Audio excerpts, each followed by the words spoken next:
اس بارے میں انسانوں کو آخرت سے ڈرایا ہے اور دنیا اور آخرت کے درمیان جو فرق ہے وہ جگہ جگہ بیان ہے۔ چند باتیں میں آپ کے سامنے رکھتا ہوں، مگر شرط یہ ہے کہ غور سے سنیں اور انشاءاللہ ہر بات اور اللہ کی ہر بات ہمارے لیے مفید ہی مفید ہے۔ سب سے پہلی بات، اللہ رب العزت ہم جیسے انسانوں کی اصلاح فرماتا ہے، کہتا ہے تم میں ایک خرابی ہے، اس خرابی کو دور کرو ورنہ میری پکڑ آئے گی تو تمہیں نکلنے کا راستہ نہیں ملے گا۔ اے اللہ کیا خرابی ہے؟ اللہ فرماتا ہے تم میں خرابی یہ ہے کہ تم کبھی کبھی کاروبار میں، لین دین میں، کام کاج کرتے ہوئے پریشانی میں گرتے ہو۔ فَإِذَا مَسَّ الْإِنسَانَ ضُرٌّ دَعَانَا ثُمَّ إِذَا خَوَّلْنَاهُ نِعْمَةً مِنَّا قَالَ إِنَّمَا أُوتِيتُهُ عَلَى عِلْمٍ بل هي فتنة ولكن أكثرهم لا يعلمون۔ کاروبار میں پھنسا آدمی پیسے رک گئے، کہیں مال نہیں آ رہا ہے، وہ پیسے کلیئر نہیں کرتا، پھنس گیا، اب دعا کرتا ہے، ادھر جاتا ہے دعا کے لیے، ادھر جاتا ہے، کسی نے کوئی وظیفہ بتا دیا تو مسجد میں بیٹھا وہ وظیفہ کھینچتا رہتا ہے، دعا کرتا رہتا ہے۔ 4 دن گزرے، 5 دن گزرے، 10 دن گزرے، 15 دن گزرے، 15-20 دن میں وہ کام ہو گیا، ادھر کام ہوا، ادھر خدا کو ہوا۔ اب لوگ پوچھتے ہیں تیرا کام ہو گیا کہ ہو گیا؟ ارے کیسے ہوا کہ صاحب میں نے اس کو فون کیا، میں نے اس کو فون کیا، میں نے ایسا کیا، میں نے ویسا کیا، اور میں نے اسے ڈرایا دھمکایا، اور صاحب گھی جو ہے وہ ٹیڑھی انگلی سے نکلتا ہے، میں نے کچھ آنکھیں دکھائیں، پیسے نکلا۔ ارے جو تو نے وظیفہ کھینچا تھا، وہ جو تو نے دعائیں کی تھی، وہ جو تو نے اللہ رب العزت کے سامنے رو رو کے گڑگڑا کے مانگا تھا، اسے سب تو بھول گیا، اب میں کرتا ہے۔ بتاؤ بھائی ایسا ہوتا ہے نہیں ہوتا؟ اللہ اس کو ذکر کرتا ہے، فَإِذَا مَسَّ الْإِنسَانَ ضُرٌّ دَعَانَا ثُمَّ إِذَا خَوَّلْنَاهُ نِعْمَةً مِنَّا قَالَ إِنَّمَا أُوتِيتُهُ عَلَى عِلْمٍ۔ جب ہم اس مصیبت سے اس کو نکال دیتے ہیں تو کہتا ہے مصیبت سے تو میں اپنی مہارت کی وجہ سے نکلا ہوں، اپنی جانکاری کی وجہ سے نکلا ہوں، اپنے تعلقات کی وجہ سے نکلا ہوں، اپنی محنت اور جستجو کی وجہ سے نکلا ہوں، خدا کو بھول جاتا ہے۔ اللہ کیا کہتا ہے ایسے لوگوں کے بارے میں؟ سنو، آگے سخت بات کہتا ہے، فرماتا ہے بل ہی فتنۃ۔ ایسے لوگ سن لیں، میں ان کو آزماتا ہوں۔ ایک مصیبت آئی، تو اس میں پھنسا، خدا پہ تو نے دعائیں کی، گڑگڑایا، رویا، وہ مصیبت دور ہو گئی، اب تو خدا کو بھول کے سب میں کرتا ہے کہ میں نے کیا، میری محنت سے ہوا، میرے تعلقات کی وجہ سے بات بن گئی، ٹھیک ہے تو اس مصیبت سے تو نکل گیا، لیکن دیکھ چند ہی روز میں تیرا خدا تجھے پھر مصیبت میں مبتلا کرے گا، تیرے تعلقات بھی دھرے کے دھرے رہ جائیں گے، تیرا علم بھی دھرا کا دھرا رہ جائے گا، تیرے سارے وسائل بھی دھرے کے دھرے رہ جائیں گے، اس مصیبت سے نکلنے کا تجھے راستہ نہیں ملے گا۔ اگر تو اپنے تعلقات کی وجہ سے نکلا تھا، تعلقات تو آج بھی ہے تیرے، اب کیوں نہیں نکلتا؟ اگر تو اپنی جانکاری کی وجہ سے اور نئی چیزیں جو تجارت میں آئی ہیں ان کے بارے میں تجھے بڑی اچھی معلومات تھی، اس کی وجہ سے نکلا تھا، اب کیوں نہیں نکلتا؟ میرے دوستوں، ایسے لوگوں کو خدا پھر پھنساتا ہے، اور جب دوبارہ پھنستے ہیں تو ان کو نکلنے کا راستہ نہیں ملتا۔ یہ آیت ہمیں ایک سبق دیتی ہے۔ آج کا سبق یاد رکھو، جب کسی مصیبت اور پریشانی میں پھنسو اور رب ذوالجلال سے دعا کرو، اس سے مانگنے کے بعد اس مصیبت سے نکلو تو زبان پر اللہ کا نام اور اس کا شکر ہونا چاہیے، اور کچھ نہیں کہ اللہ نے مجھے نکال دیا۔ ارے بھائی کیسے نکلے یہ مت پوچھو، میرے خدا نے میری مدد کی نہیں۔ جب یہ کہو گے اور خدا پر کس طرح یقین ہوگا تو اللہ رب العزت پریشانیوں سے نکلنے کے راستے غیب سے پیدا کرتا ہے۔ میں اس آیت کا مطالعہ کر رہا ہوں، مجھے ایک واقعہ یاد آیا کہ دیکھو اللہ پر یقین ہو بندوں پر نہ ہو، اللہ پر یقین ہو اپنے قوت بازو پر نہ ہو، اللہ پر یقین ہو اپنے تعلقات وسائل اور معلومات پر نہ ہو، کیونکہ کرنے والی ذات اللہ۔ ایک شخص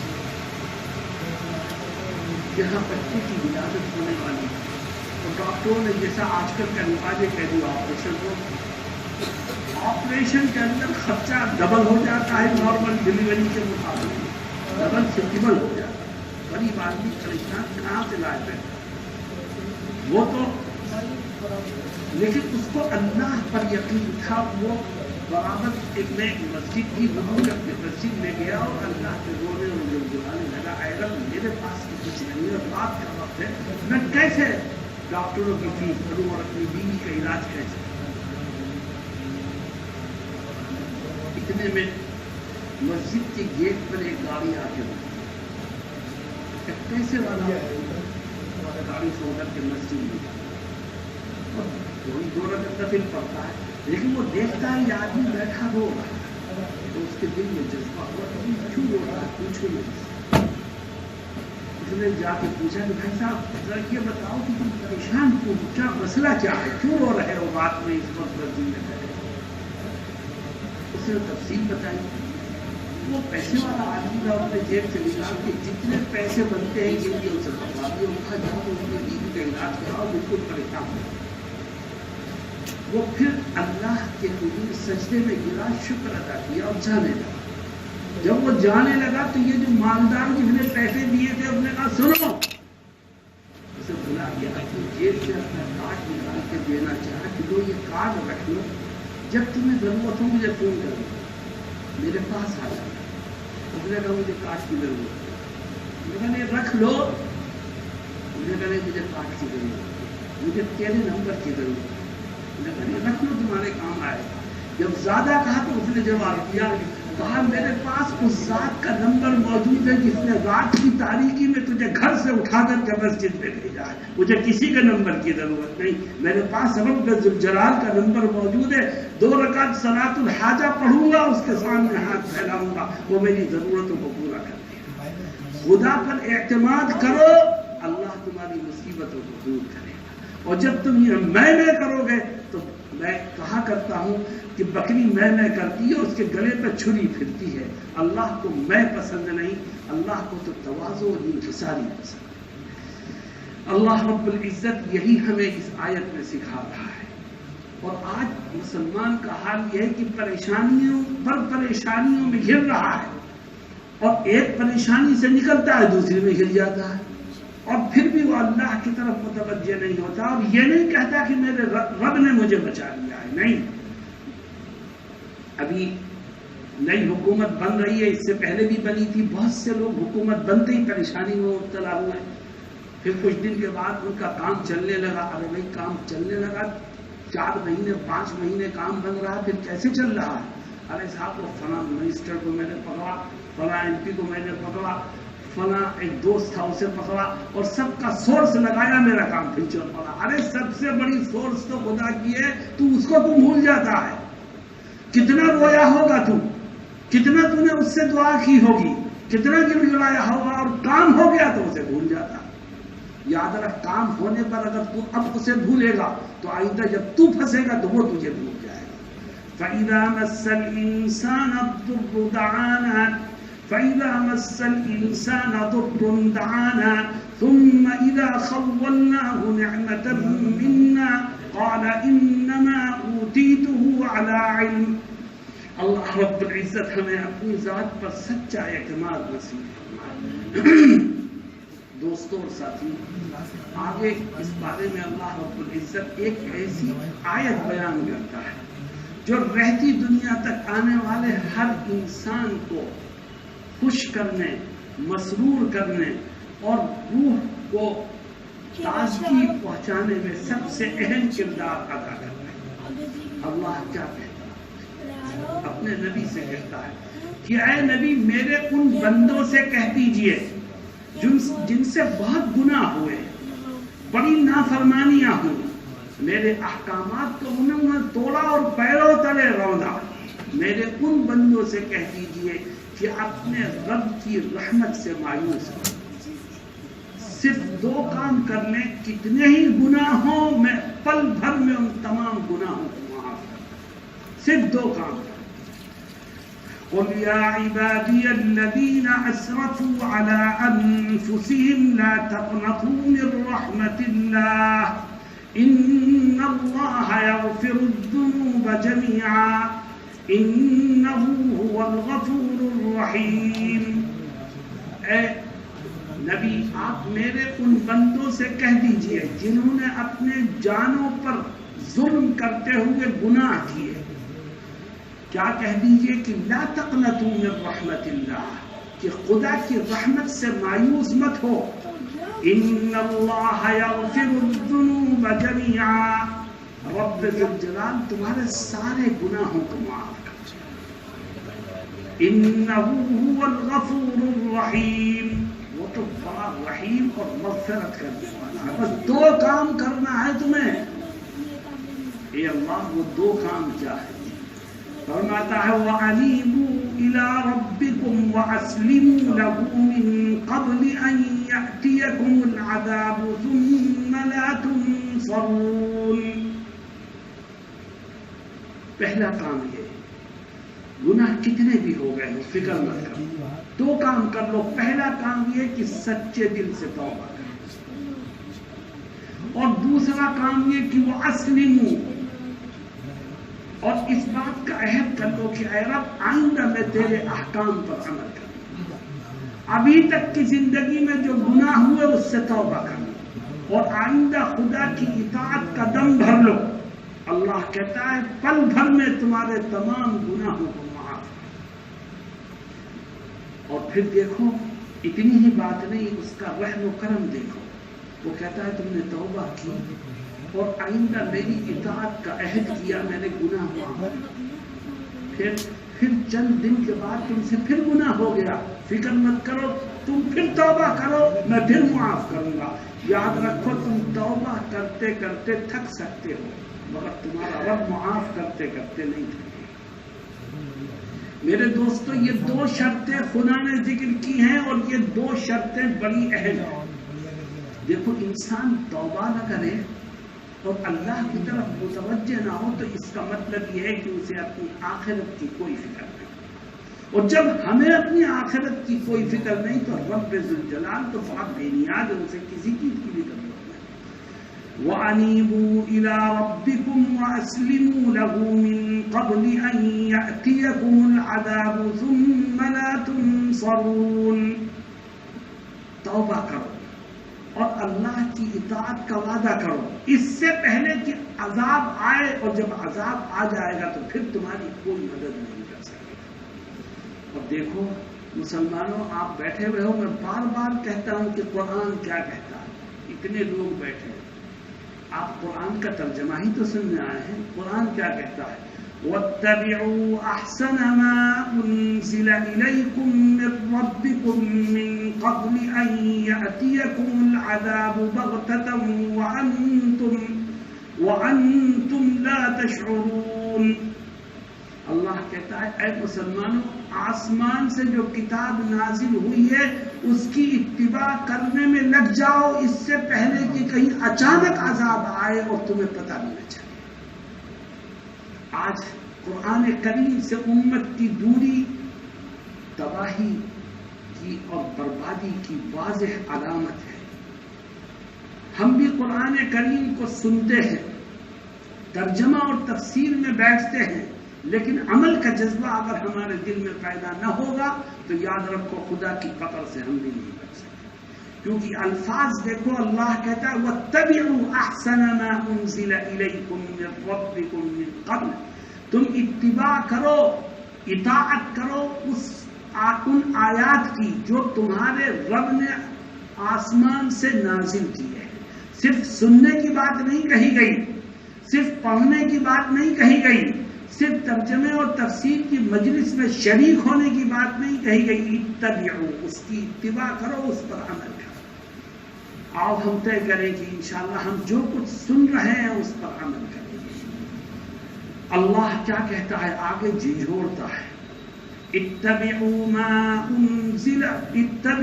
احسن ما انزل الیکم من ربکم من قبل ان یأتیکم العذاب بغتۃ وانتم لا تشعرون۔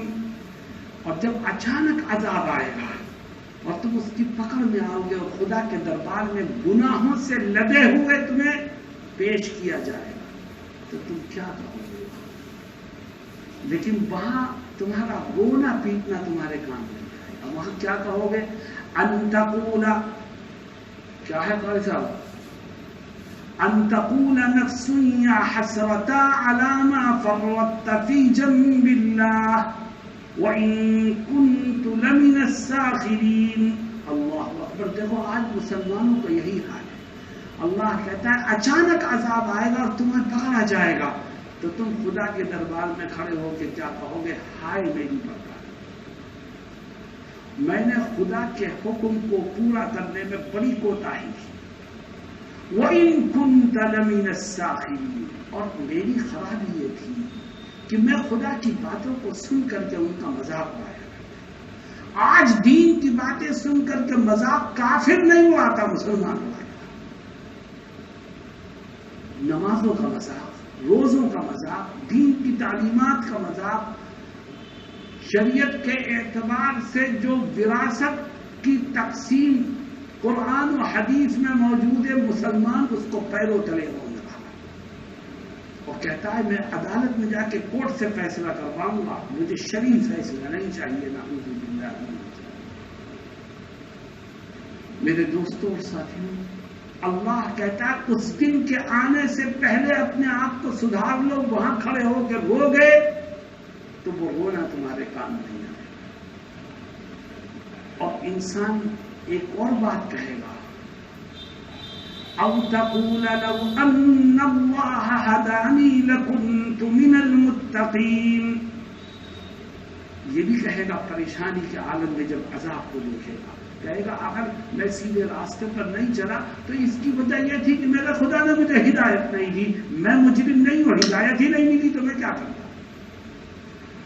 اللہ اس کا بھی جواب دیتا ہے، کہتا ہے تو جھوٹ بولتا ہے، میں نے قرآن کریم کو اتارا ہدایت کے لیے، میں نے بیان کرنے والوں کو بھیجا ہدایت کے لیے، میں نے انبیاء کا سلسلہ شروع کیا ہدایت کے لیے، تیرے پاس قرآن بھی پہنچا تو نے کوئی فکر نہیں کی، تیرے پاس انبیاء کا پیغام بھی پہنچا تو نے کوئی فکر نہیں کی، تیرے سامنے واعظ کرنے والوں، بیان کرنے والوں نے قرآن کی تعلیمات رکھی، تو نے ایک کان سے سن کے دور، اور آج کہتا ہے مجھے خدا نے ہدایت نہیں دی۔ ارے تو نے کوشش نہیں کی تو خدا کی طرف سے بھی رحمت اور معافی کے دروازے بند رہے۔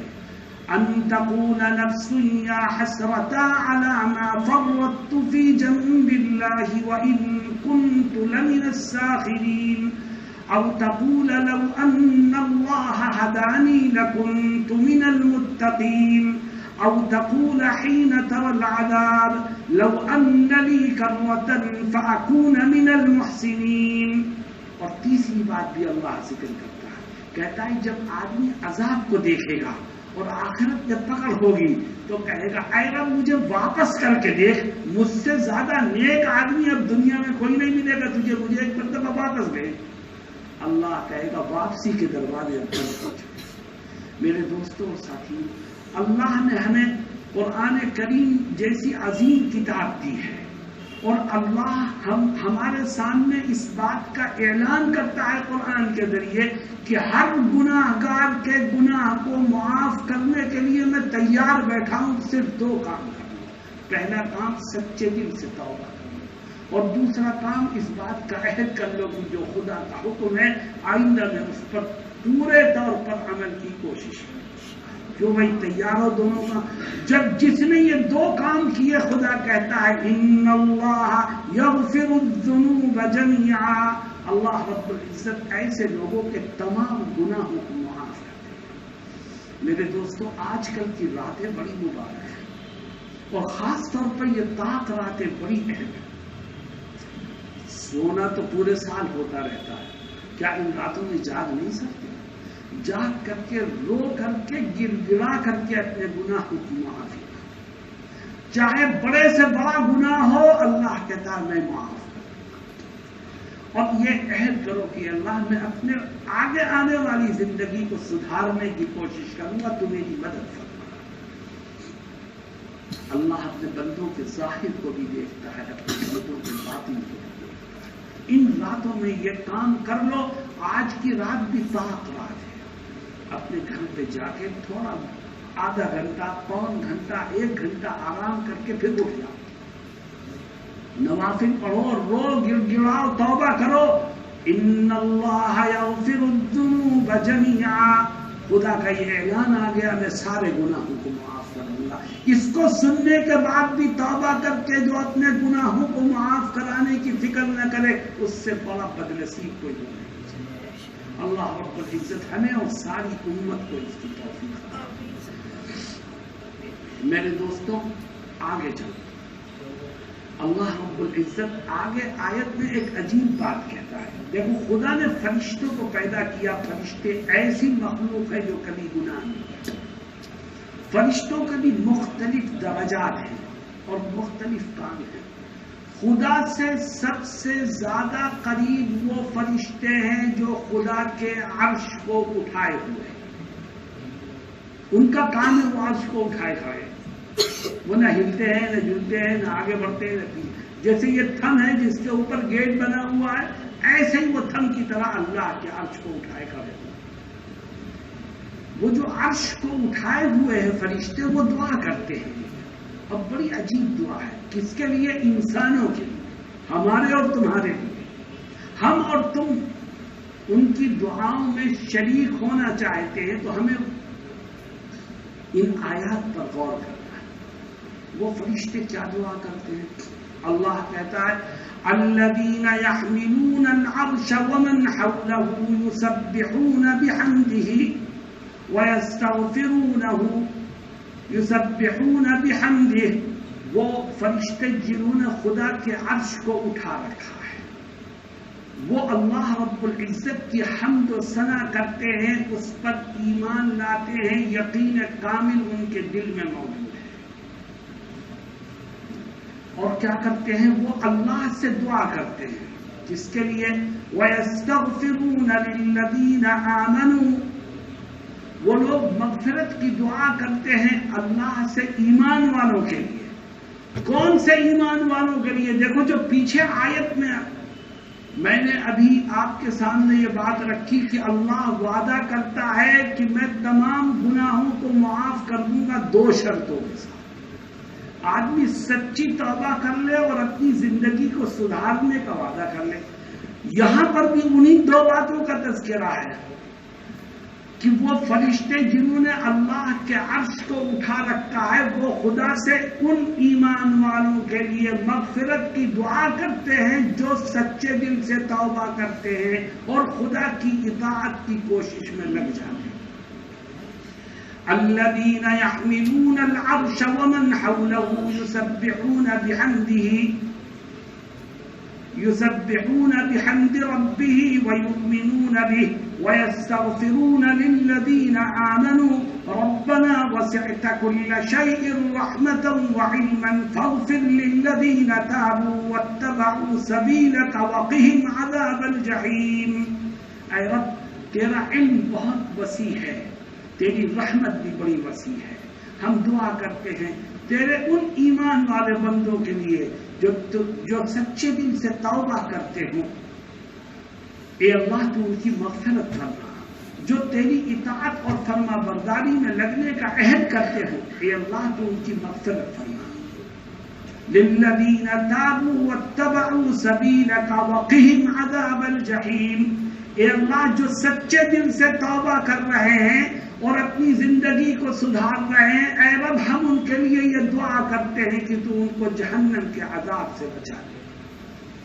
یہ فرشتے دعا کر رہے ہیں، ہر ایک کے لیے نہیں، صرف ان مومنوں کے لیے جو توبہ کریں اور اپنی زندگی کو سدھارنے کی کوشش کریں. للذین تابوا واتبعوا سبیلک وقهم عذاب الجحیم ربنا وادخلهم جنات عدن التي وعدتهم ومن صلح من آبائهم وازواجهم وذریاتهم. دیکھو فرشتوں کی دعا. فرشتے پہلے کہتے ہیں اے اللہ جو توبہ کر رہے ہیں اور اپنی زندگیوں کو سدھارنے کی فکر کر رہے ہیں، اے اللہ تو ان کو جہنم سے بچا دے. یہ پہلی دعا. اور دوسری دعا اے اللہ تو ان کو جنت میں داخل فرما دے.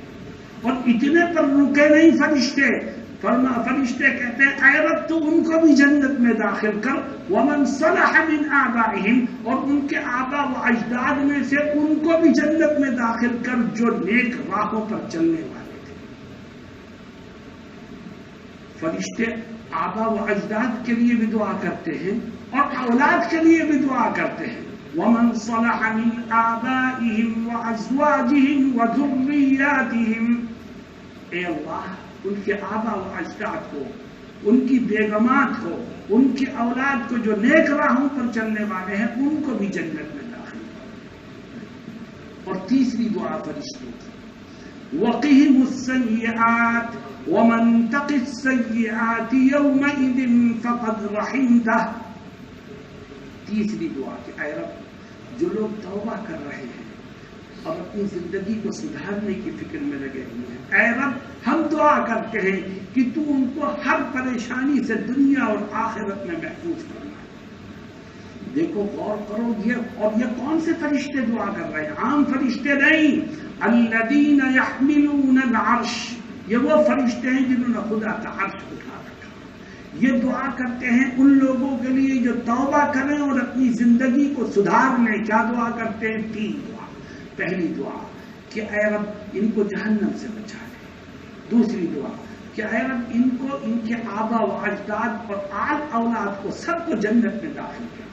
اور تیسری دعا کہ اے رب ان کو دنیا اور آخرت کی پریشانیوں سے محفوظ کر. بتاؤ آپ ان دعاؤں کے مستحق بننا چاہتے ہو کہ نہیں؟ میرے دوستو بنے گا وہی جو 2 کام کرے. للذین تابوا واتبعوا سبیلک، توبہ کرو اور خدا کے راستے پر چلنے کی کوشش کرو تو آپ اس دعا کے مستحق ہیں. اللہ رب العزت تمام مسلمانوں کو یہ 2 خوبیاں اپنا کر کے اللہ کے عرش اٹھانے والے فرشتوں کی دعاؤں کا مستحق بننے کی توفیق عطا فرمائے. میرے دوستوں اور ساتھیوں، اللہ رب العزت آگے اس بارے میں اپنا احسان، اپنا فضل و کرم اور اپنی عنایت کو ذکر فرماتا ہے. فرماتا ہے من عمل سیئة فلا يجزى إلا مثلها ومن عمل صالحا من ذكر أو أنثى وهو مؤمن فأولئك يدخلون الجنة يرزقون فيها بغير حساب. اللہ تعالیٰ بڑا رحیم، بڑا معاف کرنے والا.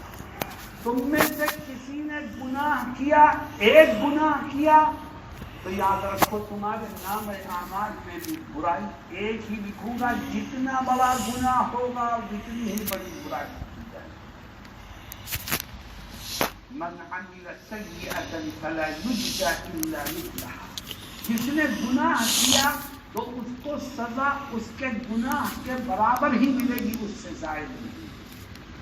اور اگر تم نے نیکی کر لی تو اجر کتنا ملے گا؟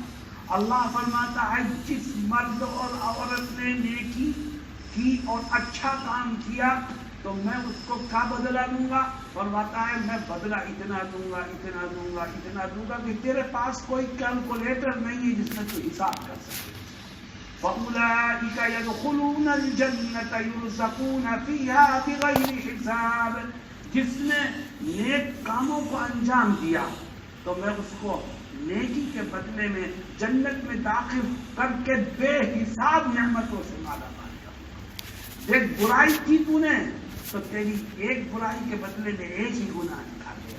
تو نے نیکی کی تو اس کے بدلے میں جنت کی جو نعمتیں ملے گی ان کی کوئی حد نہیں ہے، کوئی حساب نہیں ہے. یرزقون فیہا بغیر حساب. میرے دوستوں اور ساتھیوں، رب ذل جلال بڑا کرم، احسان اور فضل کرنے والا ہے، لیکن انسان خدا کو بھول بیٹھا ہے اور گناہوں کے دلدل میں دھنسا ہوا ہے اور نکلنے کی کوشش نہیں کرتا۔ میں بار بار آپ سے یہ بات کہتا ہوں کہ گناہوں کا ہو جانا کوئی بہت بڑا عیب نہیں ہے۔ انسانوں سے گناہ ہوتے، بچنا چاہیے، لیکن ہو گیا تو گناہ ہونا بہت بڑا عیب نہیں، لیکن گناہ کے بعد توبہ نہ کرنا یہ بہت بڑا ہے، اور توبہ وہی کرتا ہے جس کے دل میں خوف خدا ہوتا ہے۔ اللہ کہتا ہے تُونے ایک، دیکھو قرآن کی ترتیب، ایک جگہ قرآن کہتا ہے کہ انسان نے ایک نیکی کی تو اس کے بدلے میں 10 گنا اجر و ثواب ملے گا۔ دوسری جگہ قرآن کہتا ہے کہ ایک نیکی پر 700 گنا اجر و ثواب ملے گا، اور یہاں آ کے خدا نے حد کر دی، فرمایا تو نیکی کرے گا تجھے ان گنت اجر و ثواب سے مالا ملے گا۔ من عمل سیئۃ فلا یجزی الا مثلها ومن عمل صالحا من ذکر او انثى وهو مؤمن فأولئك يدخلون الجنة يرزقون فيها بغير حساب۔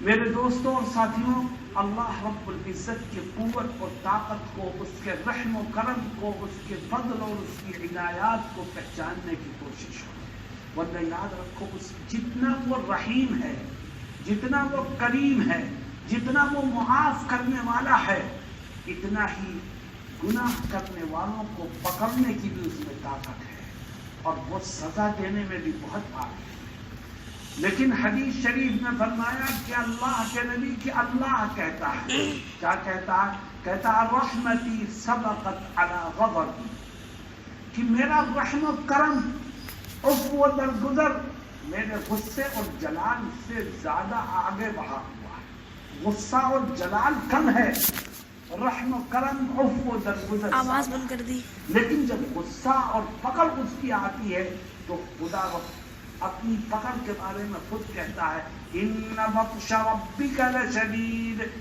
آپ کہہ دیجئے کہ آپ کے رب کی پکڑ بہت سخت ہے۔ اس لیے آگے رب ذل جلال 2 قوموں کے واقعات، ایک قوم عاد ہے اور دوسری قوم سمود ہے۔ دیکھو یہاں اللہ نے کہا تم معافی مانگو میں معاف کروں، تم نیکی کرو گے میں بے حساب، بے حد و حساب اجر و ثواب عطا کروں گا۔ اور آگے واقعات ذکر کرتا ہے 2 قوموں کے جس میں اپنے غصے اور اپنی پکڑ کا تذکرہ کرتا ہے۔ گویا یا تو مان جاؤ اور رحم و کرم والے کام کرو، اور اگر نہیں مانتے تو دیکھو انجام کیا ہوگا۔ قوم عاد اور قوم سمود، اس میں قوم عاد کے لوگ بہت لمبے چوڑے ہوتے، بڑے طاقتور رئیس تھے۔ ان کے نبی ان کے پاس گئے کہ بھئی تم جو کر رہے ہو یہ مت کرو، یہ گناہ کے کام ہے۔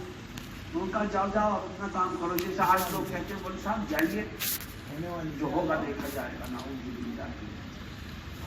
اسی طرح ان کے نبی کو بھی ڈالا۔ نبی نے اللہ سے درخواست کی کہ اے اللہ یہ کسی کی نہیں مانتا، میری بھی نہیں سنی، کہ اللہ یہ تو عذاب کے مستحق ہے۔ اللہ رب العزت نے کہا جاؤ قوم سے اتنا اور کہہ دو کہ عذاب آنے والا ہے، ہو سکتا ہے کوئی مان جائے، اتنا اور خبر دے دو۔ وہ نبی علیہ السلام گئے اور انہوں نے اپنی قوم سے یعنی قوم عاد سے کہا کہ دیکھو عذاب آنے والا ہے، مان جاؤ ورنہ خدا کی پکڑ آئے۔ انہوں نے جو جواب دیا وہ قرآن سے، کیونکہ وہ بڑے لمبے چوڑے رحیم شہیم تھے اور طاقت بے انتہا خدا نے ان کے جسموں میں دے رکھی تھی، اور وہ پہاڑوں کو اندر سے کھوکھلا کر کے گھر بنایا کرتے تھے، تو گھر ان کے بڑے مضبوط ہوا کرتے تھے۔ پہاڑوں کے اندر گھر بنے ہوں تو وہ کتنے مضبوط ہوں گے، اس لیے انہوں نے جواب کیا دیا، فَأَمَّا عَادٌ فَاسْتَكْبَرُوا فِي الْأَرْضِ بِغَيْرِ الْحَقِّ وَقَالُوا مَنْ أَشَدُّ مِنَّا قُوَّةً۔ جب نبی نے ان سے کہا عذاب آنے والا ہے، مان جاؤ ورنہ خدا کی پکڑ آئے، تو تکبر سے کہنے لگے اور ہمارا مقابلہ کوئی کر سکتا ہے؟ ارے ہمارے پاس اتنی طاقت اور قوت ہے کہ کوئی نہ عذاب لا سکتا ہے نہ کوئی ہمیں پریشان کر سکتا ہے۔ من ہوا اشد منا قوہ، ہم سے زیادہ طاقت کس کے پاس ہے؟ ہم ہیں سب سے بڑے طاقتور۔ آئے کوئی میدان میں دیکھتے ہیں، اللہ رب العزت جواب دیتا ہے اولم یروا ان اللہ الذی خلقهم هو اشد منهم قوہ۔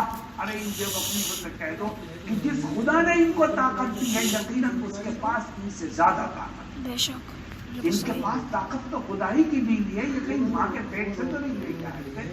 اولم یروا ان اللہ الذی خلقهم هو اشد منهم قوہ وکانوا بآیاتنا یجحدون۔ پھر ہوا کیا؟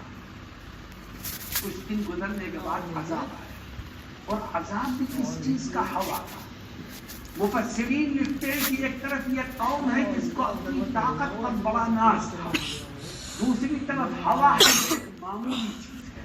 خدا نے اس ہوا کو ہی عذاب بنا کے ان کے اوپر مسلط کر دیا، یہ دکھانے کے لیے کہ تمہاری طاقت کے مقابلے میں ضعیف اور کمزور چیز ہوا ہے، میں اسی کے ذریعے تمہیں برباد کرنے کی طاقت رکھتا ہوں۔ اللہ رب العزت نے ان کے اوپر ہوا کا عذاب مسلط کیا۔ ہوا چلنے لگی، 7 دن 6 دن 8 دن ہوا مسلسل چلی، کتنی اسپیڈ ہوگی اس ہوا کی اللہ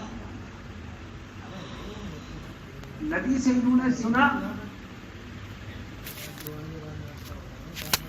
یہ عذاب آنے والا ہے، تو انہوں نے آپس میں مشورہ کیا آدمی کہتا ہے عذاب آنے والا ہے، ہمیں تو کوئی ہلا نہیں سکتا اپنی جگہ سے، لیکن بچاؤ کی کوشش کرو، راشن جمع کر لیتے ہیں۔ جیسے مراد آباد میں فساد ہوتا ہے، کرفیو کی خبر آتی ہے تو لوگ راشن خرید کے گھر میں رکھ لیتے ہیں، بھائی کرفیو لگ گیا تو کیا ہو۔ انہوں نے بھی بہت سا راشن خریدا اور اپنے گھر میں جا کے بیٹھ گئے۔ گھر پہاڑوں کے کوہ میں بنے ہوئے تھے، ان کا یقین تھا کہ یہ اتنی محفوظ جگہ ہے کچھ۔ اب گھر میں جو راشن رکھا ہوا ہے کتنے دن چلے گا؟ بھائی 10 دن چلا، 15 دن چلا، 20 دن چلا۔ اللہ رب العزت نے ان ایام میں ان کا بائیکاٹ کیا۔ کس طرح سے؟ زمین سے اگنا بند ہو گیا، آسمان سے بارش بند ہو گیا، اور گرمی اور 2 سالیں بھی ہمیشہ دیا تھی جاؤ میں دعوت کی بات تو اور باہر میں بارش ہے نہ ہوا۔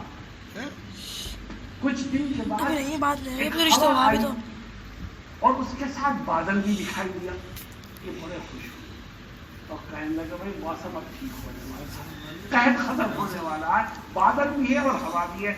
فَلَمَّا رَأَوْهُ عَارِضًا مُسْتَقْبِلَ أَوْدِيَتِهِمْ قَالُوا هَذَا عَارِضٌ مُمْطِرُنَا بَلْ هُوَ مَا اسْتَعْجَلْتُم بِهِ۔ جب انہوں نے سامنے سے آتی ہوئی ہوا اور بادل تو آپس میں کہنے لگے کہ چلو اب بادل آ گئے اور یہ بارش لے کے آئے ہیں، چلو نکلو باہر اور موسم سے لطف لے لو۔ 1 مہینے سے 2 مہینے سے اپنے گھروں میں پنپ گئے، بادل اور ہوا کے نام پر خدا نے انہیں باہر نکال کر کے میدان میں لا کے کھڑا۔ جب پوری قوم میدان میں آئی تو پتہ چلا کہ جس ہوا کو وہ ہوا سمجھ رہے تھے اور جس بادل کو وہ بارش والا بادل سمجھ رہے تھے، اس میں بارش اور پانی نہیں تھا، اس میں تو عذاب تھا۔ اب باہر نکل آئے وہ، اب کہاں؟ جیسے ہی عذاب نے ان کو گھیرا تو اب بھاگنے کے راستے میں۔ قرآن اسی کو کہتا ہے بل هو ما استعجلتم به ريح فيها عذاب عليم۔ اس میں تو ہوا تھی اور وہ ہوا دردناک عذاب کو لیے ہوئی، کئی فٹ لمبے ہوا چلتی انہیں ایسے اٹھاتی اور اٹھا کے پہاڑ پر لے جا کر کے پٹک دیتی اور بڑے بڑے جسم کئی ٹکڑوں میں چیتھڑوں میں تبدیل۔ اللہ کی طاقت کے مقابلے میں کسی کی کوئی بے شک ایک طرف خدا رحیم ہے، بے شک معاف کرنے والا ہے اور گناہوں کی مغفرت کا فیصلہ کرتا ہے، اور دوسری طرف کہتا ہے اگر توبہ نہیں کرو گے، جھکو گے نہیں تو یہ انجام ہو سکتا ہے۔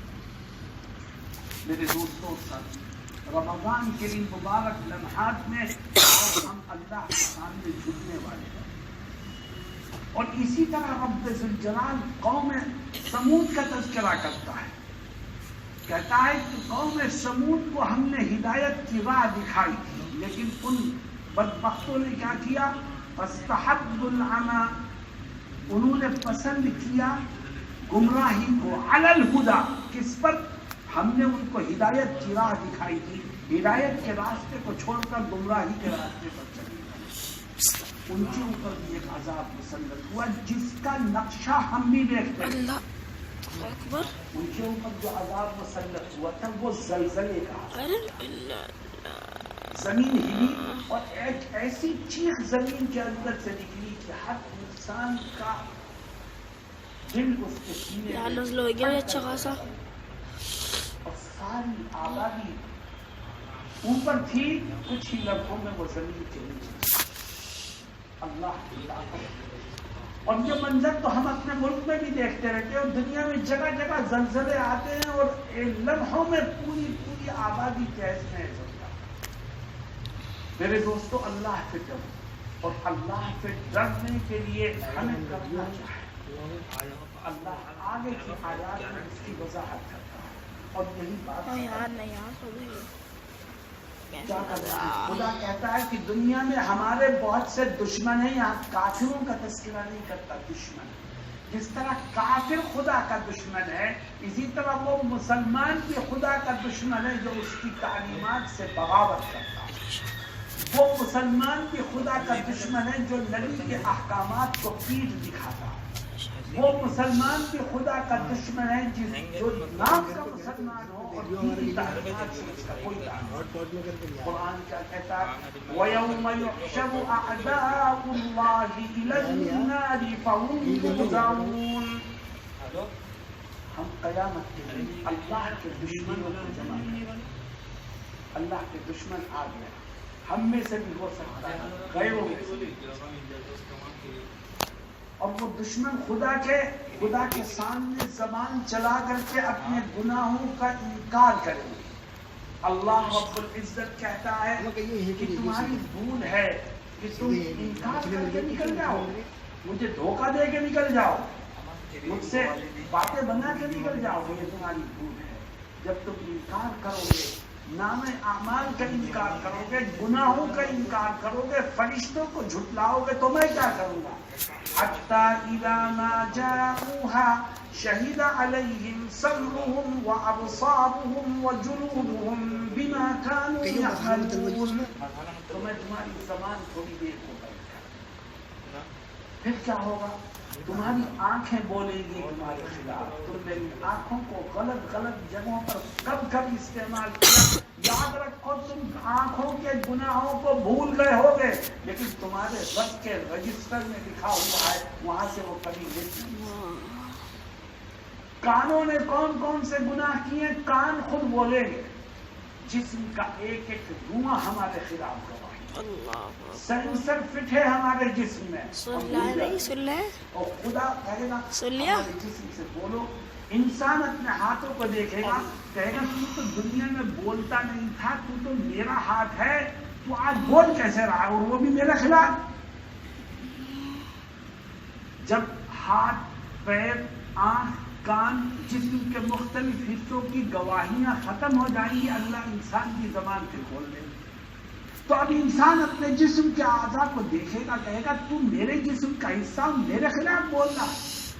میرے دوستوں، مفسرین نے اس آیت سے یہ بات واضح کی ہے کہ یہ جو جسم ہمارا ہے، یہ ہماری بھول ہے کہ یہ ہمارا جسم ہے، یہ جسم ہمارے پاس ہے، مگر اس کے مالک ہم نہیں ہیں، اس کا مالک طرف سے سلسلہ۔ بے شک وہ کل اس جسم سے پوچھے گا کہ اس آدمی نے تجھے کہاں اس نے،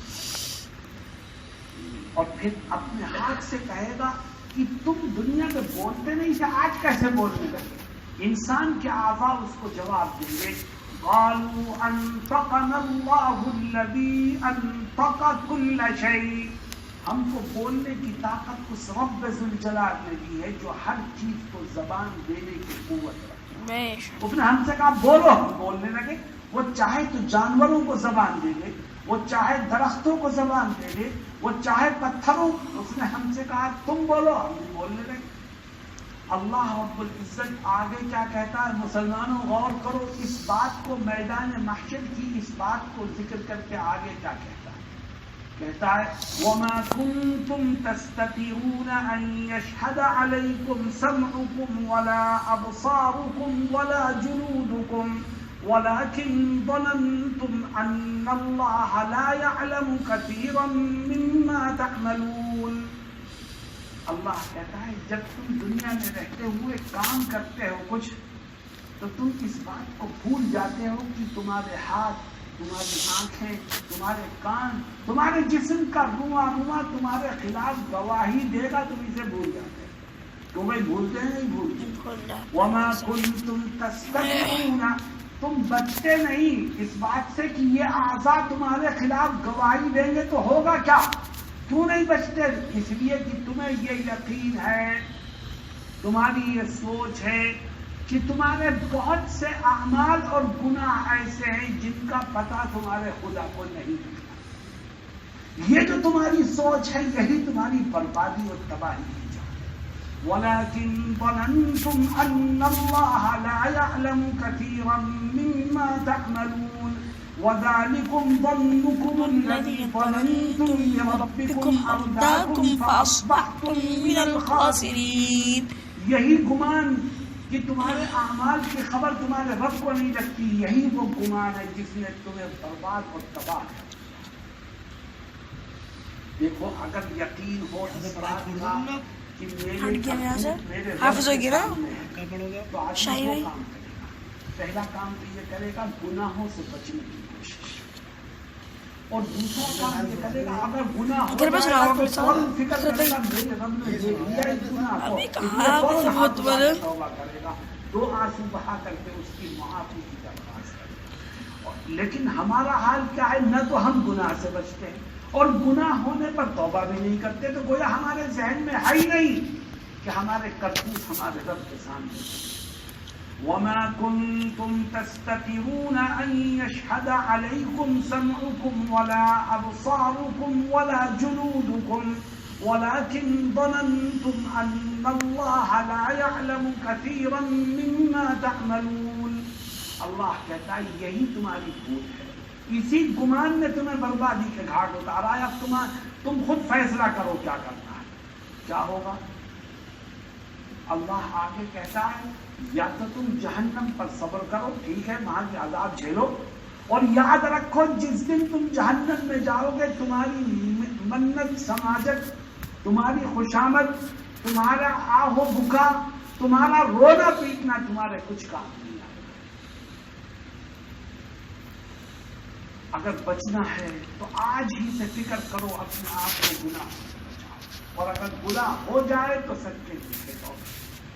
اللہ رب العزت مجھے اور آپ کو کہنے اور سننے سے زیادہ عمل کی توفیق. میرے دوستو، میں نے کل بھی ایک بات کہی تھی، پھر آپ سے کہتا ہوں کہ گناہ کا جو منبع ہے، مرکز ہے، وہ 3 چیزیں ہیں: انسان کی آنکھ، انسان کا کان، انسان کی زبان. بے شک. اور ان تینوں چیزوں کو کنٹرول کرنے والی چیز ہے دل. بے شک.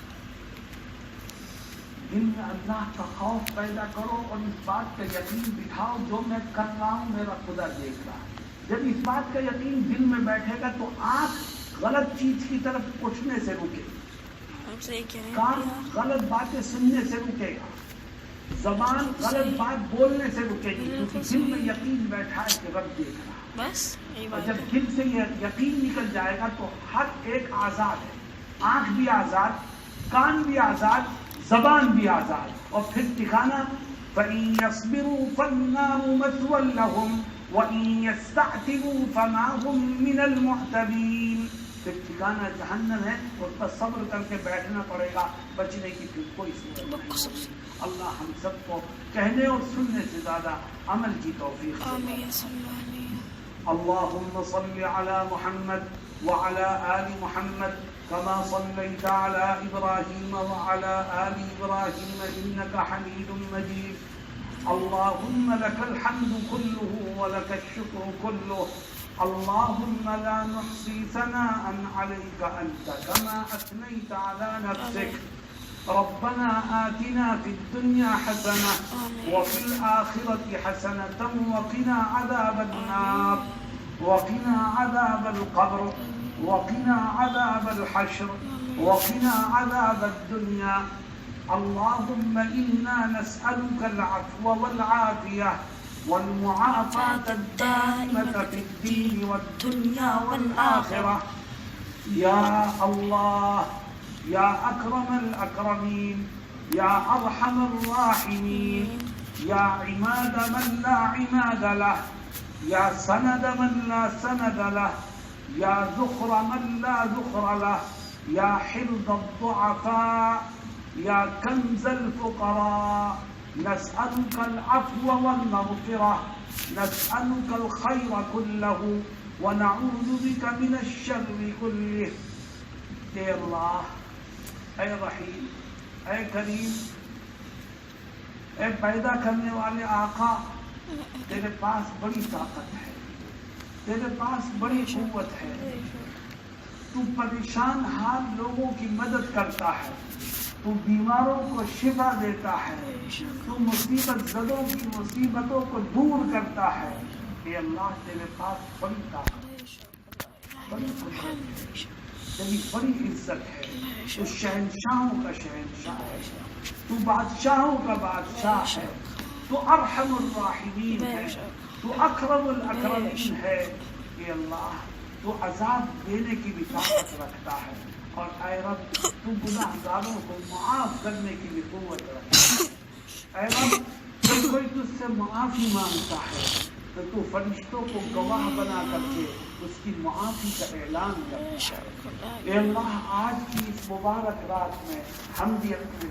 گناہوں پر ندامت کا اظہار کرتے ہیں اے اللہ ہم سے بڑی نافرمانی بڑے گناہ ہوئے ہم نے آنکھوں کے گناہ کیے ہم نے کانوں کے گناہ کیے ہم نے زبانوں کے گناہ کیے اے اللہ تیرے سامنے ہمارے گناہوں کی لسٹ موجود ہے لیکن یہ تیرا فضل و کرم ہے کہ تو نے ہمیں ابھی تک سزا سے محفوظ رکھا اے اللہ تو اگر پکڑ کرنا چاہتا تو کر سکتا تھا تو سزا دینا چاہتا تو دے سکتا تھا تو مٹانا چاہتا تو مٹا سکتا تھا تو برباد کرنا چاہتا تو کر سکتا تھا اے اللہ تو نے ہمیں توبہ کا موقع دیا اے اللہ تو نے ہمیں توبہ کی توفیق دی اے رب ہماری اس توبہ کو محض اپنے فضل و کرم سے قبول کرنا اے اللہ ہماری توبہ کو محض اپنے فضل و کرم سے قبول کرنا اے رب محض اپنے فضل و کرم سے قبول کرنا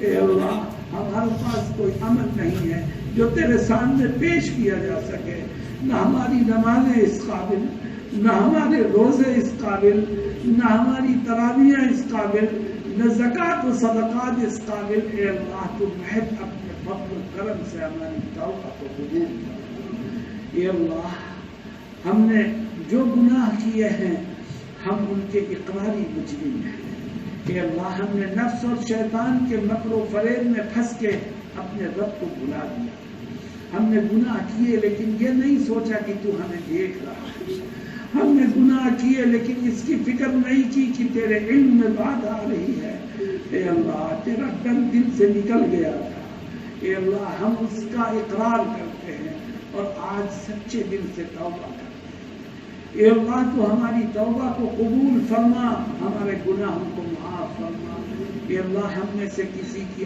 آدھی زندگی گزر گئی کسی کی آدھی سے زائد گزر گئی اے اللہ جو بھی بیٹھا ہے ایک دن اس کو دنیا سے جانا ہے اے اللہ دنیا تو گزر ہی رہی ہے ہمیں فکر آخرت کی نصیب فرما آخرت کی فکر دلوں میں پیدا کرنا اے اللہ قبر میں کیا ہوگا اے اللہ قبر میں کیا ہوگا تنہا ہوگا کوئی نہیں ہوگا اے اللہ صرف ہمارے ساتھ ہمارے اعمال ہوں گے چھوٹے سا گڑھا ہوگا اے اللہ فرشتے پوچھنے آئیں گے کیسے صحیح جواب دیں اے اللہ قدم بہ قدم ہم تیری مدد اور نصرت کے محتاج ہیں اے اللہ جب موت آئے گی تو کیسی تکلیف ہوگی اے اللہ روح نکلنے کے وقت تکلیف سے تو اپنی حفاظت میں رکھ اے اللہ ایمان والی موت نصیب فرما اے اللہ موت کے وقت انسان کے ساتھ صرف اس کے اعمال ہوں گے۔